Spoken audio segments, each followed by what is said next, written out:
Seperti apa dunia masa depan?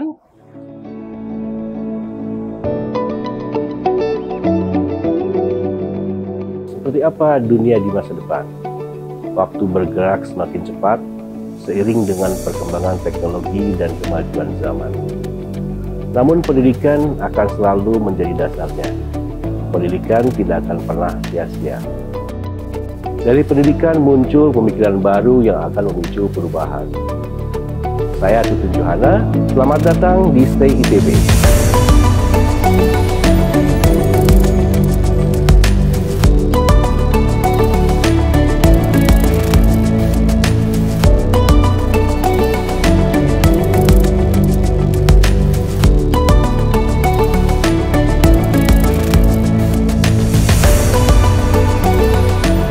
Stay bermula dari Departemen Teknik Elektro di tahun 1947 dan Departemen Teknik Informatika di tahun 1982. Teknologi informasi dan revolusi industri menjadi penanda munculnya orang-orang yang menjadi pionir serta figur di bidangnya. Tidak terkecuali di Indonesia. Orang-orang yang dulu memprakarsai Stay adalah orang-orang yang telah menorehkan jejaknya untuk kemajuan bidang teknik elektro dan informatika. Dari kedua departemen tersebut, kini Stay telah berkembang menjadi sekolah dengan 9 program studi. Kini, Stay terdiri dari 6 program studi sarjana, 2 program studi magister, serta 1 program doktor. Sebagai penyelenggara pendidikan teknik tertua di Indonesia, kami bertekad untuk memberikan pendidikan berkualitas yang relevan dengan perkembangan zaman. Setiap program studi di Stay telah terakreditasi A oleh Ban PT dan 5 program studi telah terakreditasi AB. Dengan adanya akreditasi ini, mahasiswa tidak perlu khawatir dengan kualitas pendidikan yang diterimanya serta relevansinya dengan dunia kerja. Selain kegiatan akademik, Stay juga mendukung produktivitas non-akademik. Mahasiswa memiliki kesempatan untuk berkarya lewat berbagai kegiatan seperti konferensi, lomba, dan kegiatan himpunan. Saya percaya kalian akan ikut ambil bagian di dalamnya. Sampai jumpa di Stay ITB. Stay hebat untuk Indonesia.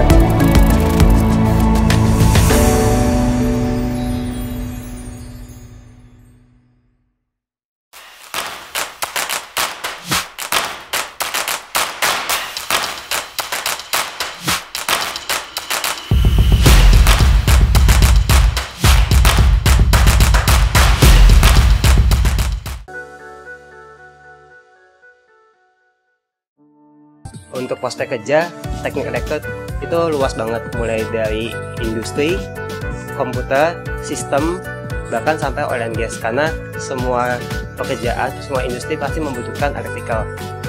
Untuk alumninya sendiri, kita tersebar di berbagai industri tersebut.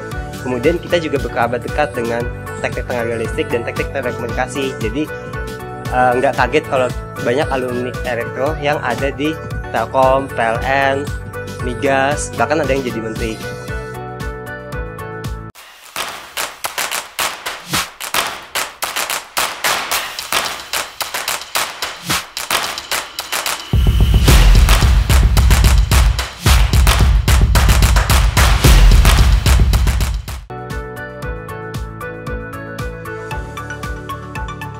Saat ini, industri IT merupakan salah satu industri yang paling maju. Hampir semua perusahaan menggunakan IT bukan lagi sebagai faktor pendukung, tapi sudah menjadi bagian vital dari perusahaan. Sehingga, lulusan dari jurusan ini bisa masuk ke hampir semua industri. Beberapa alumni yang saya kenal, beberapa sudah menjadi direktur utama di Pertamina, kemudian ada yang menjadi direktur di Bank Mandiri, perusahaan tambang, dan masih banyak yang lainnya. Selain itu, selain teman-teman bisa mendapatkan pekerjaan yang baik, teman-teman juga punya kesempatan luas untuk membuka perusahaan sendiri. Beberapa alumni yang kayak saya kenal dan masih muda, sudah mendirikan perusahaan mereka sendiri dan memiliki penghasilan yang lebih dari cukup. Dan selain itu memiliki kebebasan waktu dan finansial.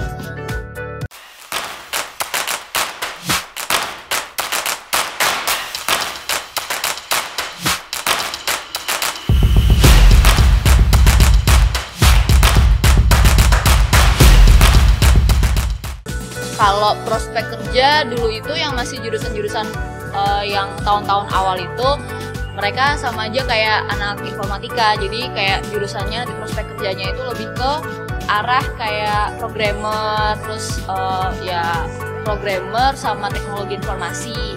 Nah sekarang itu lebih ke arah, kalau yang tahun-tahun sekarang itu lebih ke arah bisnis analis, terus konsultan kayak gitu.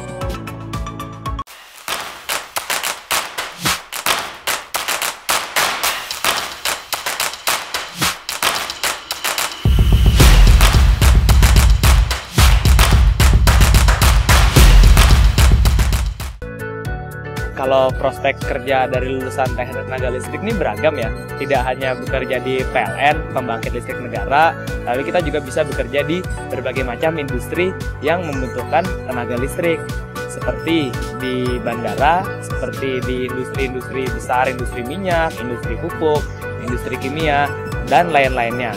Soalnya zaman kini sedang ngetren, dibutuhkan tenaga listrik yang terus-terus menerus ada tanpa ada gangguan. Seperti itu tenaga listrik.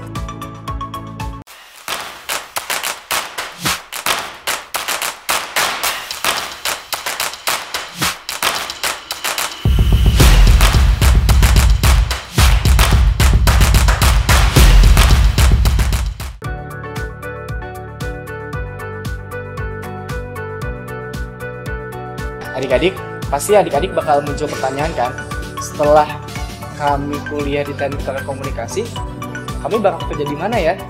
Atau mungkin malah kita nggak akan dapat kerja? Nah, adik-adik nggak usah risau.